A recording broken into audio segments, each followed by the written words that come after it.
Assalomu alaykum aziz ayollarimiz, aziz qizlarjonlarimiz. Bugun sizlar bilan biz feromonlik qattiq duxi tayyorlashni o'rganamiz. Buning uchun bizga kerak bo'ladi doimgidek idish. Buni yaxshilab spirtlab olamiz va bunga birinchi navbatda asalari umuman polvox solib olamiz. Endi buni o'zimiz xohlaganimizcha va xohlagan idishimizga tayyorlab olsak bo'ladi. Ya'ni men ozroq tayyorlab ko'rmoqchiman. Endi bunga kokos yog'i qo'shamiz va albatta kokos yog'i bo'lishi shart. Kokos yog'i yoki kakao yog'i qo'shamiz.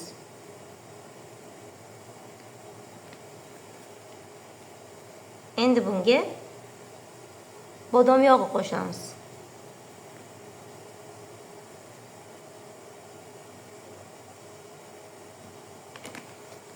Mana uchala yog'ni qo'shib oldik. Endi buni vodnoy banyada yaxshilab eritib olamiz.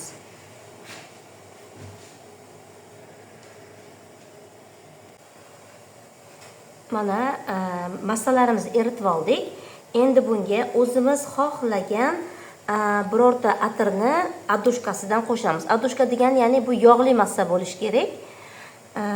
O'shanda hidi ko'tarilib ketmaydi. Agar duxi qo'ysangiz, buni hidi ko'tarilib ketishi mumkin. Shuning uchun ham o'zingiz xohlagan atirni adushkasidan qo'shasiz. Men hozir o'sha Instagramda mashhur bo'lgan Megamore duxisini, ya'ni Angliyani Megamore duxisini adushkasidan 30 tomchi qo'shaman.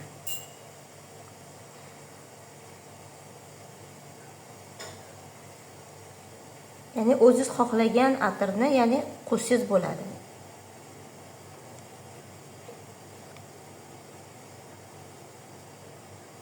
Endi qo'shib oldik.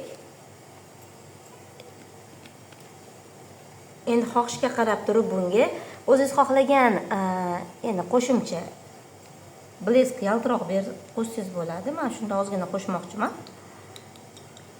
Ya'ni bu yana ham feromon, ya'ni feromonli qattiq duximizga yana ham ko'rk beradi, yana ham jozibador qilib ko'rsatadi. Mana ko'rib turibsiz.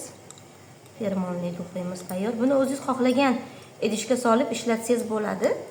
Mana duximiz, ya'ni feromonli qattiq duximiz tayyor.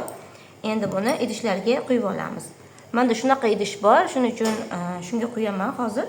Siz o'zingiz xohlagan idishga quyib ishlatsangiz bo'ladi.